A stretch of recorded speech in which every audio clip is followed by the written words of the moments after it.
Hello, everyone. Welcome back. Thank you, as always, for joining me.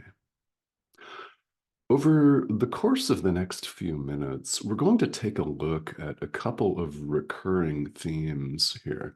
These are themes that occur throughout A Course in Miracles. Sometimes they're hinted at, other times stated explicitly. And we're going to cover those today, as well as a look at time, the idea of time, how the ego uses it. In other words, how we use it here in the world when we think we're an individual human being. Yeah, if you're just tuning in, yeah, you heard that right. Welcome. And how we should use it. So, the two main ideas, number one, honesty with yourself on the spiritual path. I mean, real honesty. And the second idea is the importance of the present moment, the sheer importance of now, which runs throughout spiritual traditions worldwide. It does. A Course in Miracles is far from the only spiritual tradition or self-study curriculum to emphasize the need for present moment awareness. So, if you're new to this material and someone has told you, or you have harbored a thought that you can simply bypass all of this present moment woo woo stuff, you cannot. What you can do is you can certainly run and hide and avoid it. But should you wish to awaken, we're going to have to use the only time that's available to us, i.e., right now, to heal the mind. And we all know this. It cannot be avoided. So if you avoid mindfulness practices, if you avoid meditation practices in life because you don't think you need them, all right. Are you awakened, fully awakened in God? Do you still judge yourself? Do you still judge people? All right, then. Let's bring our awareness to the present moment right now because your inner teacher has a message for you. Now, here in the world, we've identified as an ego, as an individual, a separate, with emphasis on separate, sense of individual self. And because that's what we want to see, boom, we see 8 billion of these, for starters.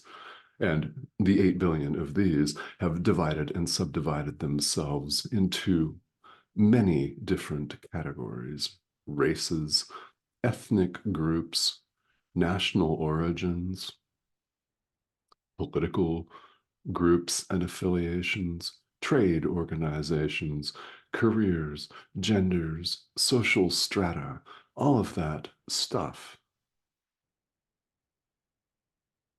If you've ever thought that's highly artificial, I invite you to continue to think that.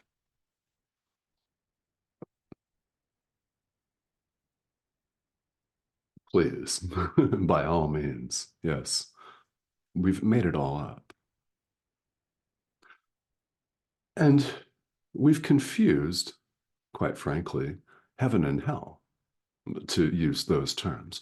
We've confused awakening, and we think that to awaken is oblivion and death. And in choosing to identify as an ego, repeatedly, I might add, choosing to identify as a separate individual, self-sustaining survival unit, all of that, we're saying, when we're really honest with ourselves, that we prefer death and oblivion to heaven, that we prefer death to life. And in our repeated efforts to prove that we're an ego, we die over and over again, as if to say, look, I'm right. I am individual. We're doing it to spite ourselves, to prove that we're individuals. When we take ourselves to be individual self-sustaining survival units, i.e., individual human beings, this becomes our home. This thing, this communication device. That's what this is. It's a pixelated image on your screen, number one. It is being used as a communication device to, well, invite you to be more honest with yourself. We are not an ego, an individual. There is no separation, and there never has been. When we think that we're finite, we run off and we attempt to prove it to ourselves. And we appear to succeed at it because this thing becomes frail. It might get overweight or underweight. It may be subject to certain breakages of bones, diseases, all kinds of things. Eventually, it goes bye-bye. And we call it death. And we're spiting ourselves, saying, look, I am an ego. Look, look, I told you so. I mean, really, it's like a petulant little child. I mean, if we're really honest with ourselves, and at some point you've gotten sick of that, or you would not be here. I know that for a fact. This is what has us all on the spiritual path. Even if it is just a momentary, fleeting thought of there's got to be more to it than this. I am sick of this round of suffering. In other words, I'm sick of trying to spite myself, of trying to prove my own frailty when I know better, because we all do know better. If you hadn't at least formulated this thought once, and because you're here, I know you've formulated it many times, we wouldn't be on the spiritual path in the first place. You simply would not be interested in it. How can anyone proclaim to know your mind on this? There is only one mind.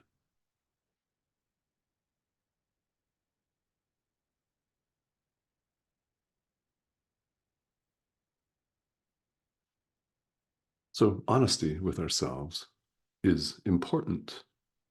We think we're an ego. Wouldn't it be better if we were wrong? I know we don't like to be wrong in the world, and we'd rather be right than happy a lot of the time. Think about it honestly. Yeah. Wouldn't we rather be wrong about that? So, in our honesty, let's question everything. Let's take the subject of time today. Now, the ego puts it to a very strange use. I mean, it is strange. It is strange when you think about it. Now, of course, it passes for our daily lives here in the world, but we're being honest with ourselves, remember? The ego is absolutely terrified of now, right now, the present moment. So, no small surprise then that we spend almost all of our lives elsewhere in time. We spend almost all of our lives hashing over the past, thoughts of yesterday, of 15 years ago, of, oh man, I really wish I had done this differently, guilt. I could have done that differently. I wish that person would have been nicer 25 years ago. On April 27th at 3:15 p.m. We remember details like that and harbor them, for a long time, dwelling in the past. Similarly, we also dote on the future, which is not here. The past is gone. We would readily accept, yes, in the abstract, the past is gone, the future's not here. Yet we don't live our lives that way at all. We live our lives anywhere but the present. We worry about tomorrow. We worry about tomorrow's sales meeting. We have calendars and appointments, and people have smartwatches, which you may or may not wear, with reminders that you're wearing on your wrist that beep at you, and things saying 3:15 tomorrow. 19 hours. I gotta go do this. Huh. Yeah. I mean, if you've got that and you find that it works for you, fantastic. But we live our lives in the past and the future, predominantly, avoiding the now. That is the ego's use of time. And it uses guilt. It uses the would have, could have, should have, the woulda, coulda, shoulda that's so damaging to us emotionally and psychologically. The ego would have you bypass the present completely, making the future just like the past, thinking of what you did poorly, badly, and wrong in the past, or what your brother did poorly or badly or wrong in the past, focusing on the past and making the future like the past. So, in the present moment, the only moment we have, we don't see our brother as he is right now. We see him as he was, a spiteful, vindictive, hateful SOB, for example, a manipulative shrew. Use another word for shrew, for example. We don't see our brother as he is. We, in choosing to side with the ego, this sense of separate self, we adopt its warped use of time. It dwells on and worships the past, and it bypasses the present and wants you to do the same, making the future like the past based on our past reference.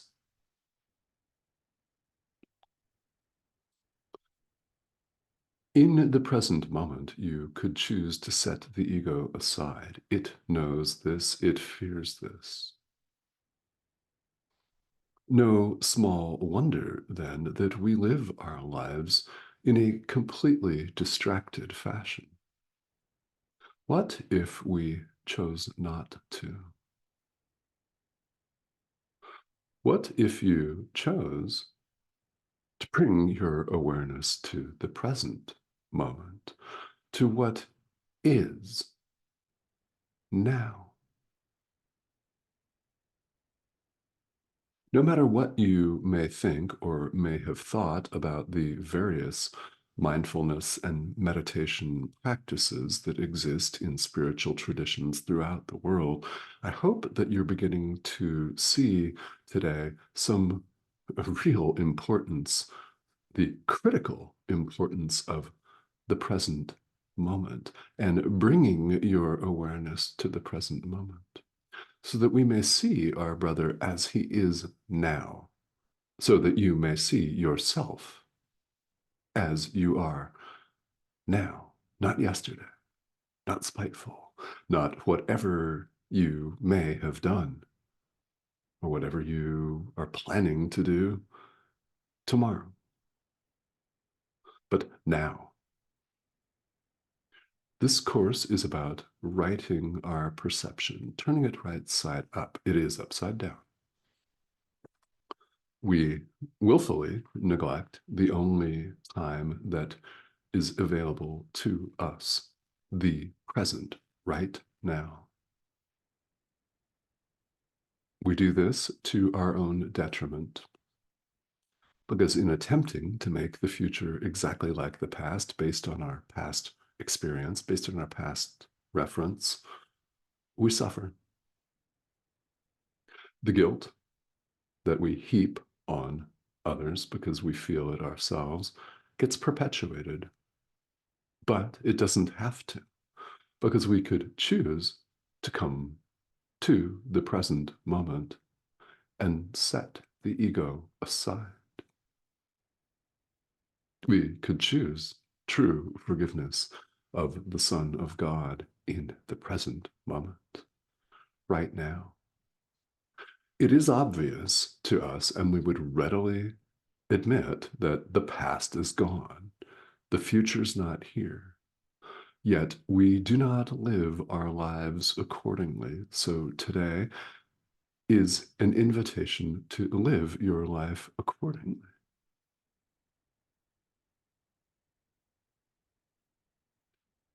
Past is gone. It's not here. There is no need to dwell on it. Forgive and release it. You then release the future. Forgive and release that too.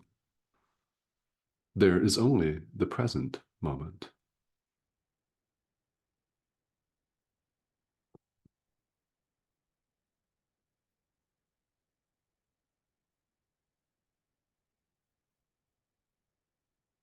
We're all invited to let that just sink in. There is only now, right now. It is not just something that people say in a blissed out retreat. It is not something that is just spouted here and there for fun. It's what we have. It's what we have to work with. When do we release the past? Now. When do we release the future? Now. Now is the only time we do anything, whether it's condemning and blaming or whether it's extending love and forgiving and releasing. Which do we do? That's the choice. Honesty with ourselves becomes paramount. And I hope that the importance of the present moment has hit a little bit today, or a lot. That would be cool, wouldn't it? This course is about learning to see things as they are, not the way we've made them, not the way they were or might possibly be. And spending time on the future is just as harmful because we obsess and waste the present moment obsessing and worrying about something that may never come to pass. I mean, how many times have you stressed and fretted over something that never happened? I've done that. We've all done that. We've all spent countless hours fretting over something that may happen because something else happened in the past, and we spend the present moment worrying about it. Guess what never happens? And all of that time was a waste. It's a common experience.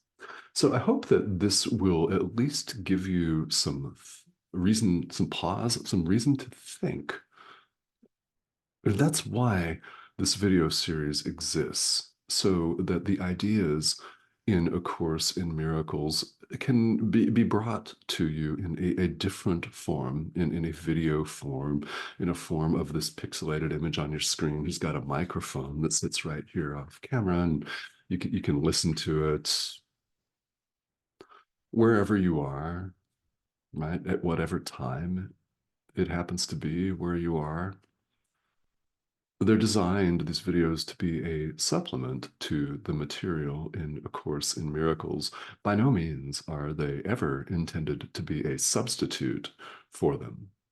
And they are certainly not intended to be a substitute for the actual practice, the practical application of these ideas, where our experience shows us, i.e., proves to us the truth of everything that's written here. How do we really learn? Show ourselves. Do it. These videos are intended as a guide or a helpful aid along the way, which is what I am here to be. Simply a guide. I'm a student of this course just like you. So, to the extent that you have comments and questions, I would love to hear from you. Please feel welcome to leave them here. If you've not yet subscribed, I'd love to have you join us. The subscription prompts here in the corner of your screen, that arrow is what that is. Click that, hover over that, subscribe, and join us. If you are already subscribed, then click that bell icon and choose to be notified, if you wish, of all the videos that come down, which are many. There are many, because this subject matter doesn't go anywhere. And as adult learners, we discover, if we're really honest with ourselves, that we need these constant reminders. All right. So the present moment is the only moment that we have. It is in this moment that we choose. We choose truth or illusion, God or the ego, love or fear, life or death. Which is it, right? That's our choice in the present moment. And you know which one will bring you joy and happiness. Okay. Thank you for tuning in. I'll see you soon.